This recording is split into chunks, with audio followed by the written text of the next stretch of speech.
that we're basically punishing you for not scoring, or for not scoring as much as he did. So now, we're going to give him the opportunity, the one that scored the most points or the one that won the flip, to get a reverse body lock. You know what a reverse body lock is? I have no idea.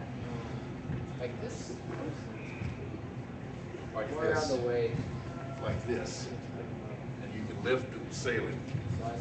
So just normally, yep, just pick him up and throw him. Lift him and throw him. Throw him. No.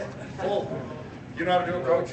I'll try again. One second. You know how to do it? Go, Casey. Okay. We want him to sail. There you go. Yeah, go. Perfect, perfect, perfect. Yes, sir. Nice job. That's the move. That's right. And a lot higher to do it, right? Great job. We're giving you that lock to complete that move. Okay? Once again, I'm telling you for probably what, the third time, we're punishing him for not scoring as much, or we're scoring the two of them for not scoring anything. Wait, hold on. When do you go in this position? After the first minute of the first period. After the first minute of each period. Of each period. It's going to happen. You're going to have 1 minute of wrestling and two 30-second locks. And because he has scored the most, or by virtue of the flip, he's going to lock first. So get down in that position. And now that you know what the throw is, and you did a good job, I might add, we want to get him in that lock position. You can't extend your foot further than that line. You cannot. So you need to be aware of how far you put your foot in. Okay? This foot, if he's up on his toes like that, you can put your foot, leave it up there, son. You can put your foot under there if he's on his toes. But if he chooses to have it down like that, you can't work yourself under there. You know, if you can't get it under there without moving his foot, then you can't use it. You can't push it in. You can't step across and pull it out. If you're on the bottom man, we're not going to let you assume a position like this or like this. You know, expect everything to be square. Okay? And then you can go ahead and Do I want to do this? Sure. Because it gets your center of gravity closer into it. Okay, and you're probably going to put this foot more realistically out near this there. Now put your foot under there if you want to. Because now you got room for your lock, don't you?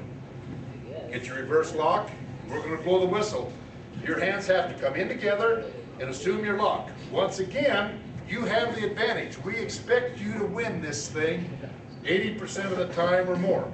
So you don't want to, it's not the old high school thing again where you do this kind of thing because you lose your advantage. We want it to happen quickly. All right? So now do it. Lock and go. We'll blow the whistle. It's like you want to go back. You need to watch him a time or two. Okay. This is something, I don't know. All right. You want to do it again? Yeah. All right. Who do you want to throw? Oh, Troy. Okay. So now you assume your position, straddle the line. All right, see your feet are a little close together. We'll spread those out. Nice table there, right? His hands are over the shoulder, elbows not bent. All right, everything is in order. All right, top man, lock. Perfect, perfect, perfect. That's twice you've done that. Good job, buddy. Yeah. And he scores 3 on that. Okay?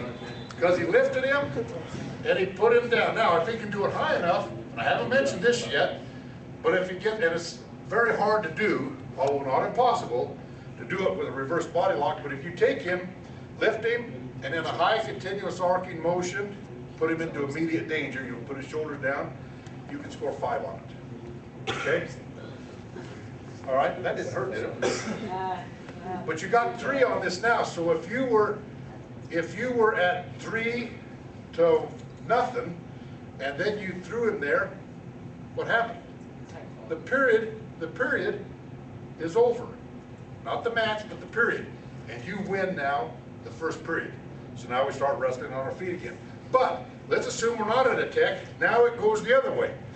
At the end of that 30 seconds wrestle, continue, you get the full 30 seconds. Now we reverse it. You're now down. Well, when we did it the first time, you were up, right? Right. He was there first. Isn't that He- which way I face? What's that? Isn't that which way I face? Isn't that which way I face? Or- Face the referee. The referee will tell you which way to go. You can almost guarantee, at least at a regional and national level, that the mat chairman, and you have three, typically at a regional and national event, you're gonna have three officials. It's one of the few sports where you have more officials than you have competitors. Because you got three officials. You have a mat chairman sits over there, generally the most experienced, sits where the timer is, and generally the flip chart, if you will, sits over there. And over here on this side, you've got another official. He's called the judge. That's the mat chairman, generally the most experienced man on the crew. Then you have the judge sitting over here, has the same latitude as the mat official that you guys are used to. The only difference between the judge and the mat official out here is that the mat official has the whistle. He has the control to start and stop the match. That's the only difference. This guy must express his opinion on the action on the mat. He may score 3, the mat official out here may score 1. In that case, the mat chairman then will decide whether 3 or 1 is most correct. And that, by consensus, you determine. Yep. Does the judge move around the mat? Judge, he sits at the table. The only one that can move around is the referee out on the mat. Okay? Locally here, you're not likely to see that. We generally don't have enough officials that we can run 3-man mechanics, except at the state tournament. Generally at the state tournament, we get enough guys there. We're trying to get to the point, and we may be there, but I don't think we're quite there yet. Okay? So now we've already been through the 1 minute and our first 30-second period, and we don't have a tech yet, so now he's going to be given the option for the reverse body lock. Has to do exactly the same thing. Is that the Okay. only throw from there? What's that? Is that the only throw? You don't have to, all you have to do is start the lock. If you choose, if you want to go to something else, you do have to touch your hands to start the lock, but if you choose to unlock it, go around behind him and use a gut wrench, for example, you can do that. You're not restricted. Okay. Okay? But when somebody's giving you a hold, But if you lock can't with do the it, it's throw, not gonna help you. Yeah, Troy's a lead role. then practice, practice, practice till you can, right? I'll practice it. All right? Yeah, he'll practice with you. Okay? But you're right, you don't have to. If you want to go away and use once you lock your hands, you can break the lock and go around and use anything you want, but you're obligated to score in that 30 seconds. If you don't, then your opponent's going to get the 1 point to determine who wins that period. Good question. Okay? Can you do it? All right? He's got the table position, hands down flat. Right over my. There you go. However you want to throw it, I don't care. All right? Lock and go. Oh, you need your momentum, goes. Keep going backwards, yeah. Fall Don't back. worry, I can't do it either. It'll come easy, I guarantee you. It will come easy. All right.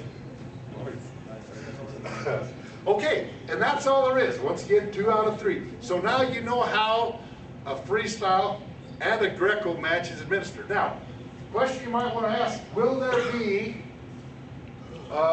sudden victory in Greco as there was with the clinch behind the knee in freestyle?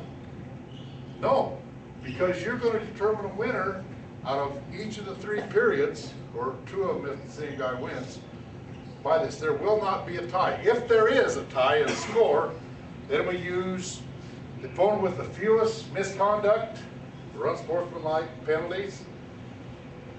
If one of the opponents has an unsportsmanlike, then his opponent will win. The next one is most 5-point moves, most 3-point moves, most 2s, last point scored. And use that criteria, we'll determine somebody as the winner in every one of the 2 or 3 periods that you need in the match. Okay? Sir? Wait, it's the last Question one. or you winking at her? I was looking at her, but like when he's in the tabletop. Well, at least you're honest, huh? Yeah. When you're in the tabletop position, though, like you want like just drop flat to your stomach or where Yeah, you what go. do I Typically they do, What yes. am I just screwed? Okay, let's put it this way. You're not screwed, but the rules are set up where he is supposed to win 80 to 90% of the match. How many of you have heard of Justin Reese from Taylorsville? Good wrestler. He was a resident at the Olympic Training Center for a lot of years. His wrestling partner was Brad Veering.